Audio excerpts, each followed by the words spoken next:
And then I didn't realize till one of my followers, and I am the creator, and my follower pointed out that it looks like a snake eating its tail, or a serpent. I never realized that before.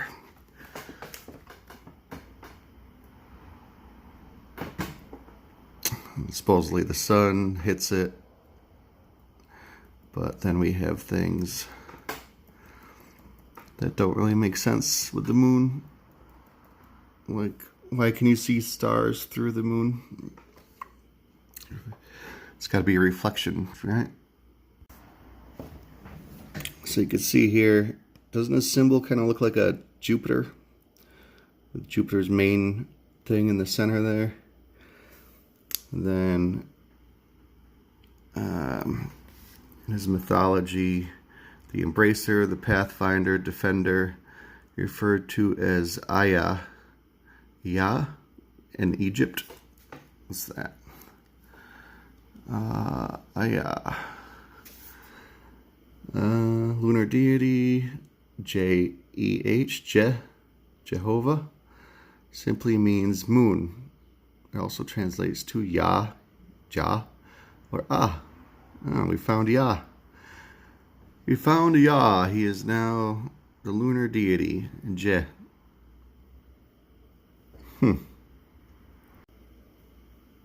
And we have Khans, Khonshu. Khans is the moth family at night. And it's thought to be the cosmic egg, which is a snake wrapped around an egg. And this is their depiction of the creation of the world. They're pouring out two vases here. DNA of one, DNA of other maybe. And then there's the sun, the moon, or maybe Nibiru and our sun. And it looks like they're holding plows. And there's 8 of them. It's like a sun and moon here. So we have Selene, who is the moon goddess, and her family tree. Jared Leto in there. And Helios, Leo. And Eos. Pontus. There's Zeus.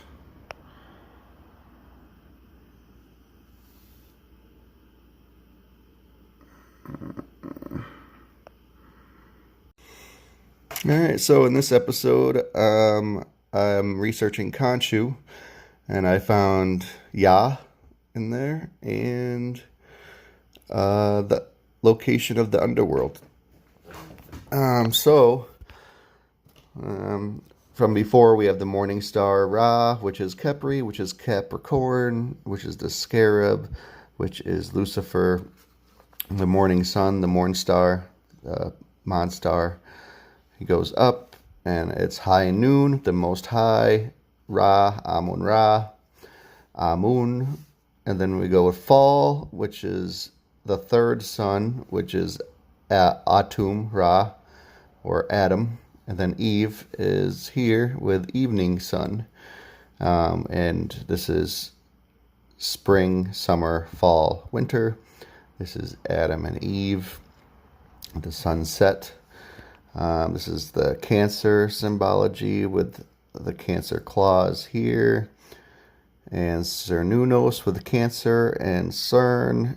Cernunnos has a bracelet called a ringlet, which is symbolizing this. And on his other hand, he has the arm with the snake, which is Ophiuchus. Ophiuchus is the physician of immortality. Ophi, Opi, Oprah.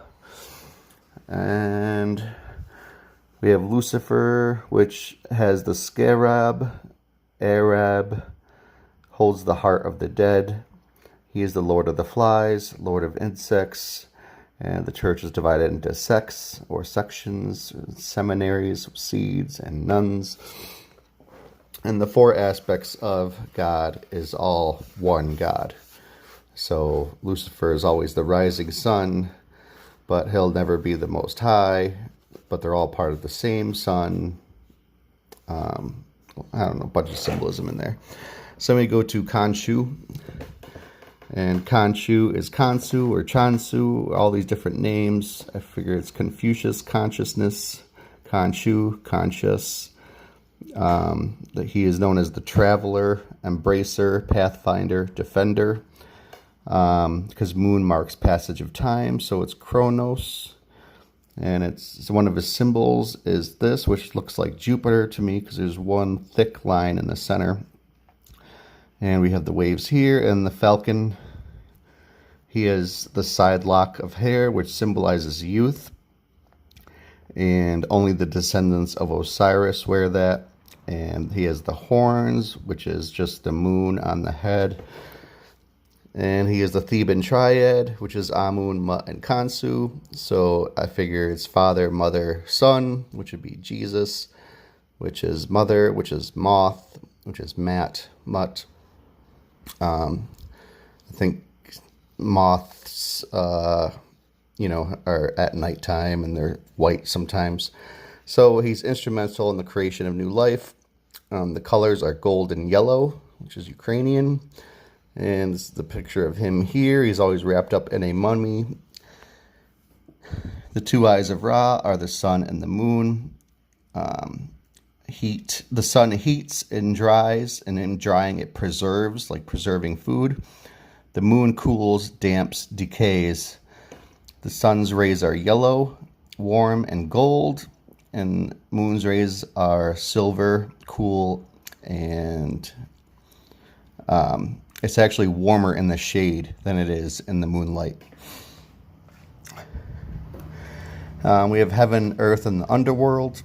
And the underworld, when you go there, it's very dark. It has these slimy creatures with tails and teeth and nails and demons and claws all slithering around. So what I found, and I can't find it now, is heaven, earth, and underworld is actually heaven, earth, and underwater. And so that is what they're calling the underworld in all of those old myths. It's actually just under the water. It's underworld, underwater. The Egyptian Ia is Ya, and JH is the moon. So it's Ya. And what else do we have? Looking up Heket, which is the frog goddess of fertility, because whenever the Nile was full, it would be full up with frogs, which became the symbol for that. We have Anuket, which is a gazelle, and you have the amulet, which is Anuket, because an amulet looks like a gazelle horns, and the head here is where the amulet would be, and it was the symbol for Anuket, amulet. What else do we have here?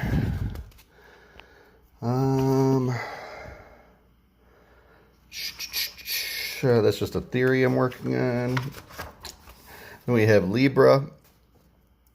So if you see in the old stories with like Gilgamesh, he's always holding this lance and ball.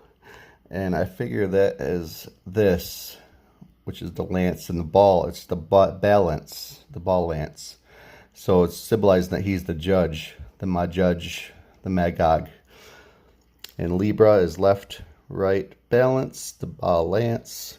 And this is your kidneys, left and right kidney, which is going down. These are the main blood vessels into your bladder, which is urine, and that keeps the balance of water and electrolytes in your body. And that's a symbol of Libra. It's the same thing. It could filter half a cup of blood every 60 seconds, and it balances everything in your body, the Libra. And then we go over here, we have the Leo. It's the lion heart.